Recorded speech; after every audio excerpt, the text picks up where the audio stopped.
Nabi mengancam orang-orang yang membaiat pemimpin tapi kemudian bertujuan untuk mendapatkan dunia. Apa kata Nabi dalam hadisnya? Manisdada minas sultani qurban wa masdada minallahi illa bu'dan. Kalau ada orang yang merapat kepada penguasa dengan tujuan untuk mendapatkan dunia, tidak ada yang bisa dia lakukan kecuali dia akan jauh daripada Allah. Mohon maaf Bapak Ibu sekalian yang berbahagia, kita sudah melakukan pemilihan pada masanya. Ada orang-orang yang memang sengaja mendekat untuk mendapatkan dunia. Itu ada, bukan tidak ada. Dan karakter seperti ini kita luruskan. Bapak Ibu sekalian yang berbahagia, perhatikan baik-baik. Ancaman Allah kepada mereka, Allah tidak mau melihat mereka. Karena ada apa? Ada unsur dunia yang mereka cari dari kedekatan mereka terhadap para penguasa. Nah, ini yang terjadi akhir-akhir ini Pak. Di akhir zaman itu kata Nabi, banyak orang yang akan merapat. Termasuk siapa? Termasuk para alim.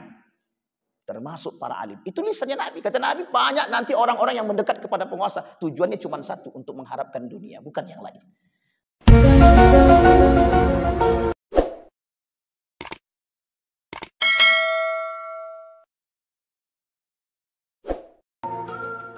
Assalamualaikum warahmatullahi wabarakatuh.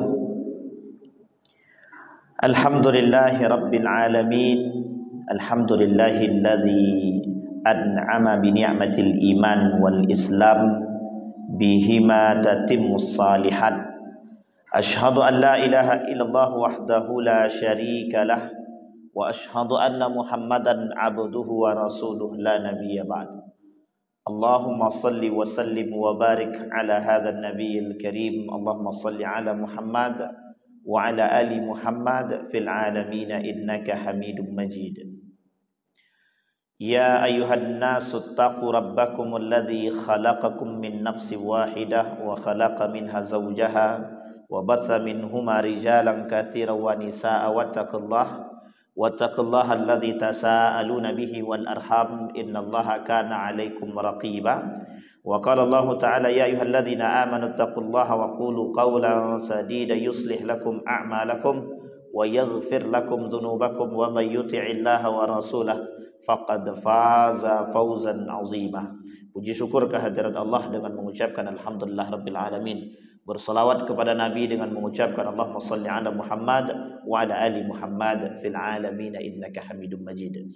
Mudah-mudahan di zuhur ini Allah melimpahkan rahmat dan karunia-Nya kepada kita. Allah jadikan kita orang-orang yang selalu bersyukur, rumah tangga yang sakinah mawaddah warahmah, anak-anak yang saleh dan salehah. Insyaallah kita semua husnul khatimah. Amin ya rabbal alamin.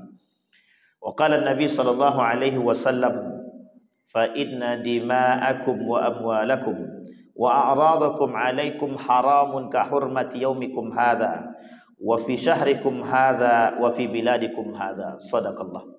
Nabi bilang dalam hadisnya begini. Kata Nabi, sesungguhnya harta, darah, kehormatan kalian haram, kata Nabi. Sama haramnya seperti bulan-bulan yang haram yang diberikan oleh Allah kepada umat muslim. Haram di sini bukan haram tapi suci.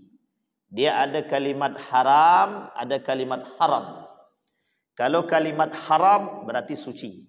Tapi kalau kalimatnya haram berarti haram. Tapi sebenarnya kalau ditarik garis lurusnya sama maknanya. Ada sesuatu hal yang dilarang oleh Allah bagi mereka. Haram berarti haram bagi orang-orang tersebut untuk melakukan dosa pada diri dia.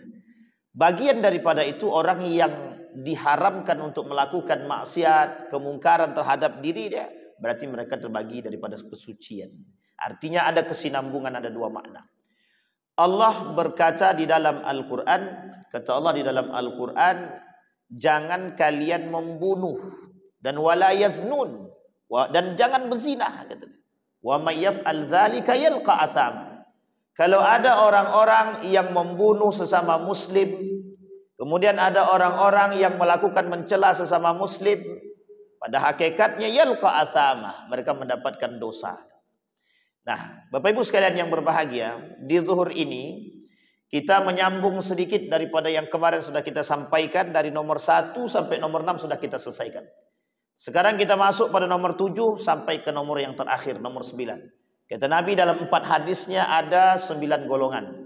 Dari beberapa hadis ada kesamaan. Yang ketujuh kata Nabi, Ada orang-orang yang melakukan sumpah di waktu asar. Sumpah yang mereka lakukan di waktu asar bertujuan untuk mengambil harta orang-orang muslim. Tapi dengan cara yang tidak baik. Dengan cara yang tidak baik. Apa maksudnya? Maksudnya ada perbuatan-perbuatan yang tidak diindahkan oleh Allah, yang tidak disukai oleh Allah. Ada perbuatan-perbuatan mencari harta dengan cara yang tidak baik. Sama halnya ketika Allah berkata, fa inna dima'akum wa amwalakum wa a'radakum haramun ka hurmati yaumikum hadza. Segala semua ini, kata Allah, ini adalah sesuatu yang berharga bagi kalian dan kalian wajib menjaganya. Orang berislam, orang muslim berjualan, berdagang, mengambil hak orang lain dengan cara sumpah. Dia ngambil paksa tapi dia bersumpah dia tak melakukan perbuatan zalim tersebut. Maka secara tidak langsung dia sudah melakukan perbuatan yang haram. Maka kata Nabi dalam riwayat yang lain, dalam hadisnya kata Nabi, kelak di akhir zaman itu kata Nabi, la ya'tiyadna 'alan nasi zamanun la yubali bima akhadha minal halal am minal haram. Kata Nabi, kelak di akhir zaman itu akan muncul di tengah umatku orang-orang yang tidak memperdulikan cara mengambil harta, baik dari cara yang halal ataupun dengan cara yang haram. Mereka tak fikirkan mau haram kek mau halal terserah gitu. Nah, ini poin penting Bapak Ibu. Kenapa ini poin penting bagi kita seorang muslim? Hukumnya seorang muslim memperhatikan kehalalan yang dia ambil, yang dia makan, yang dia buat, hukumnya wajib. Apa hukumnya Bapak? Wajib. Jadi kalau ada muslim yang tidak mau perhatian terhadap kehalalan makanan, kehalalan perbuatan, kehalalan apa yang dia buat, berarti muslim itu sedang melanggar dosa. Kata Allah di dalam Al-Quran, ya ayuhan nasu kulu mimma fil ardi halalan tayyiba. Orang beriman, hei orang-orang muslim, kata Allah, makan yang halal lagi baik. Itu kalau umat muslim. Tapi sekarang kita ganti, tidak muslim lagi. Kita ini orang beriman. Orang beriman Allah ganti ayatnya, ya ayyuhalladzina amanu kulu min thayyibati ma razaqnakum washkuru lillahi in kuntum iyyahu ta'budun, gitu. Orang beriman, yang kalian makan wajib yang haram, wajib yang baik. Kenapa kok wajib yang baik? Karena umat muslim pasti memperhatikan, orang beriman pasti memperhatikan kehalalan. Jadi tidak perlu Allah sebut lagi tentang halal. Maka lah kalau Allah tegaskan dengan poin yang halal, berarti umat itu belum seutuhnya beriman. Maka Bapak Ibu sekalian yang berbahagia, kita melihat situasi sekarang. Ada makanan-makanan yang halal, tapi belum tentu baik. Ini poin penting ini. Makanan-makanan yang halal, tapi belum tentu baik. Ada enggak makanan yang halal belum tentu baik? Oh banyak. Sekarang ini banyak makanan yang dapat label halal, tapi belum tentu baik. Kita ambil contoh. Halal, dapat produk halal, dapat label halal dia. Tapi tak baik kita konsumsi. Starbucks misalkan. Starbucks ini tak baik dikonsumsi demi kesehatan, tak baik dikonsumsi. Kalau kita konsumsi berarti kita mendukung Israel. Pilih mana? Dua-duanya haram. Jadi makanya MUI mengambil keputusan haram, diboikotnya semua produk Israel. Bukan persoalan apakah dia sudah dapat label halal atau belum. Kalau kita rujuk dari semua produk-produk Israel yang masuk ke negara kita nih, itu semuanya punya label halal. Ada label halalnya. Tapi kalau kaitannya dengan kemanusiaan dan kezaliman, maka ini ada kaitannya keharaman. Maka kata MUI haram. Hukum memboikot produk Israel wajib. Itu dia. Kembali kepada poin yang kedua tadi. Yang dimaksud dengan ayat tadi, bahwa kata Allah orang beriman wajib memperhatikan kehalalan. Ini kadang-kadang kita mohon maaf Bapak Ibu, kita ini mukmin tapi tak mau memperhatikan kehalalan makanan. Kita ambil contoh. Ada namanya roti Brittok. Itu udah nggak ada label halalnya itu Pak. Tapi umat muslim mau makan itu. Ramai yang makan itu. Tapi produk label halalnya tidak ada. Dulu ada namanya makanan yang label halalnya dicabut, UC 1000 itu. Itu dulu dicabut label halalnya itu. Kemudian ada lagi sekarang, mereka urus. Dan Bapak Ibu sekalian yang berbahagia, makanan itu harus kita perhatikan baik-baik. Mana yang ada label halalnya, mana yang tidak. Apa urgensinya? Urgensinya bagi seorang mukmin yang memperhatikan kehalalan makanan itu adalah bentuk keimanan yang pertama. Yang kedua, itaah kepada Allah. Nah, ini poin penting. Nah, kembali kepada hadis Nabi, kata Nabi, ada orang yang mengambil hak orang lain dengan cara yang zalim. Maka hukum menjaga harta yang kita miliki dari kezaliman yang dilakukan oleh orang terhadap kita wajib. Jadi Bapak Ibu, ini poin penting kita garis bawahi sedikit. Bapak Ibu wajib menjaga harta, darah, kehormatan kita. Kehormatan rumah tangga wajib dijaga. Harta kita yang kita miliki wajib dijaga. Tapi maksudnya apa? Maksudnya kalau ada orang yang ingin mengambil hak kita dengan cara yang lain, kita harus lawan. Jangan diam. Kata Nabi, umirtu an uqatilan nasa hatta yashhad. Aku diperintahkan untuk melawan orang yang memerangiku. Kita umat muslim ni kalau diserang baru boleh nyerang. Kalau tidak diserang kita tidak boleh serang. Ini umat muslim. Maka kalau ada orang yang mengambil hak kita dengan cara yang tidak baik, kita wajib melawan. Kata Nabi terjadi pada masa baginda Nabi. Maka muncul hadis ini. Ada orang di waktu asar, setelah selesai dia salat asar, dia berdagang di depan masjid. Halal, halal, halal kata dia. Tapi bersumpah dia atas nama Allah. Ternyata yang dia jual itu semuanya tipu. Dia bilang asli, dia sumpah atas nama Allah. Ternyata palsu. Berarti dia sudah mengharapkan haknya orang lain. Tapi dengan cara yang tak baik. Nah, ini yang paling banyak terjadi sekarang. Di akhir zaman itu kata Nabi banyak yang terjadi. Orang-orang mengambil hak orang lain dengan cara yang tidak baik. Manipulatif dunia. Dan ini Bapak Ibu sekalian yang berbahagia sudah permainan dunia. Artinya apa? Kita yang beriman yang tahu dengan permainan ini kita harus bertahan dengan keimanan. Jangan ikut-ikutan. Kalau kita ikut-ikutan habis.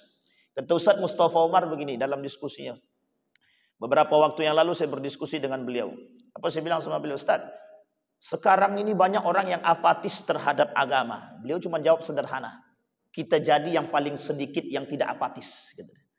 Maksudnya apa itu Ustaz? Maksudnya gini. Ustaz, banyak orang yang tidak memperhatikan nilai-nilai agama. Apa jawaban beliau? Jadilah orang yang sedikit yang memperhatikan nilai agama.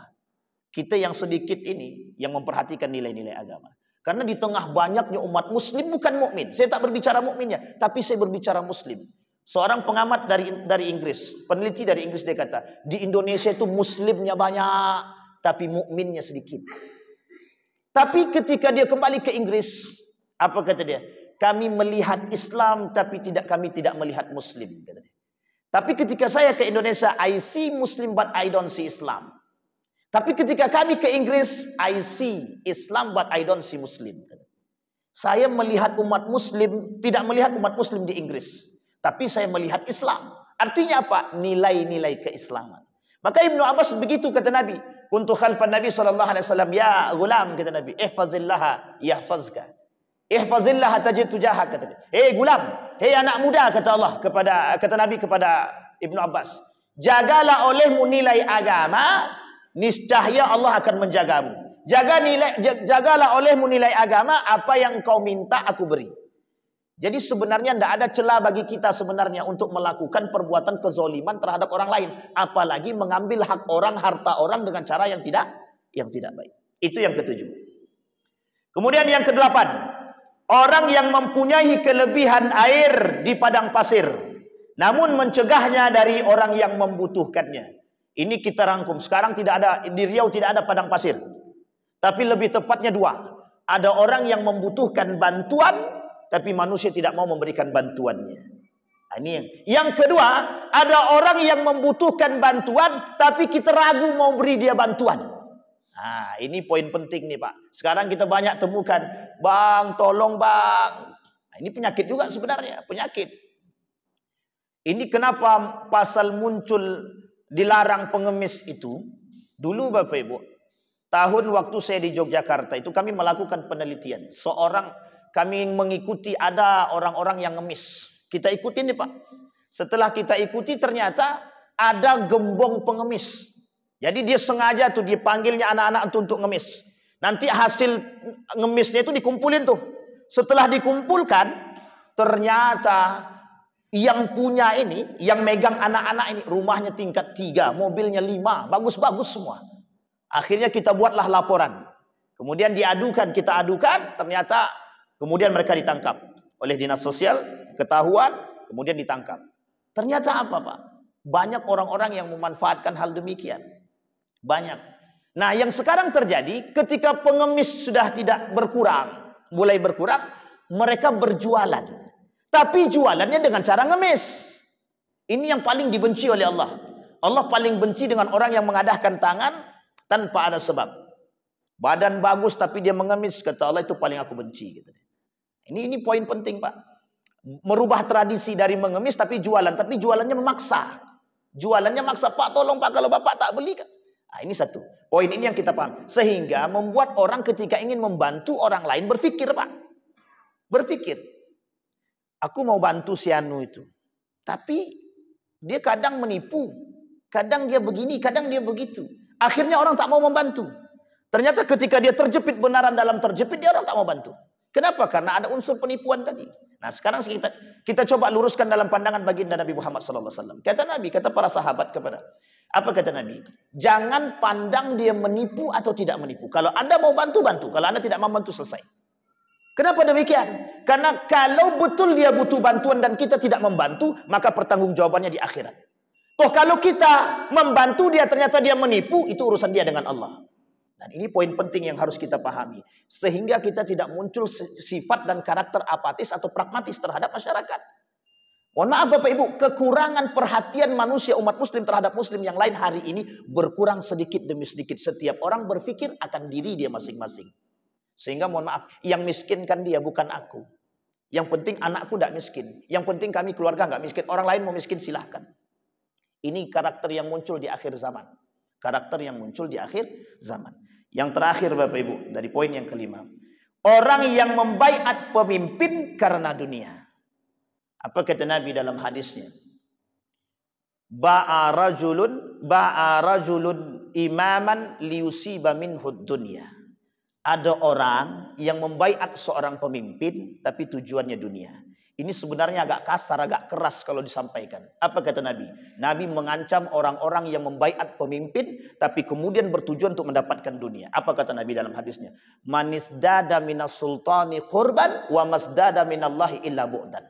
Kalau ada orang yang merapat kepada penguasa dengan tujuan untuk mendapatkan dunia, tidak ada yang bisa dia lakukan kecuali dia akan jauh daripada Allah. Mohon maaf Bapak Ibu sekalian yang berbahagia, kita sudah melakukan pemilihan pada masanya. Ada orang-orang yang memang sengaja mendekat untuk mendapatkan dunia. Itu ada, bukan tidak ada. Dan karakter seperti ini kita luruskan. Bapak Ibu sekalian yang berbahagia, perhatikan baik-baik. Ancaman Allah kepada mereka, Allah tidak mau melihat mereka. Karena ada apa? Ada unsur dunia yang mereka cari dari kedekatan mereka terhadap para penguasa. Nah, ini yang terjadi akhir-akhir ini Pak. Di akhir zaman itu kata Nabi, banyak orang yang akan merapat. Termasuk siapa? Termasuk para alim. Termasuk para alim. Itu lisannya Nabi. Kata Nabi, banyak nanti orang-orang yang mendekat kepada penguasa. Tujuannya cuma satu, untuk mengharapkan dunia, bukan yang lain. Setelah dia dapatkan dunia, hilang. Bapak Ibu sekalian yang berbahagia, sudah kita rangkum dari nomor 1 sampai nomor 9. Ada 9 golongan kata Nabi yang tidak diajak oleh Allah berbicara. Allah tak mau melihat mereka, Allah tak mau mensucikan mereka. Bagi mereka azab yang sangat pedih. Allah melaknat mereka dan bagi mereka neraka jahanam. Siapa mereka? Orang-orang seperti ini pelaku dosa-dosa besar. Mudah-mudahan bermanfaat bagi kita semua. Mudah-mudahan bisa menjadi penuntun bagi kita untuk menjadi manusia yang lebih baik. Fa'tabiru ya ulil absar la'allakum tuflihun. Assalamualaikum warahmatullahi wabarakatuh.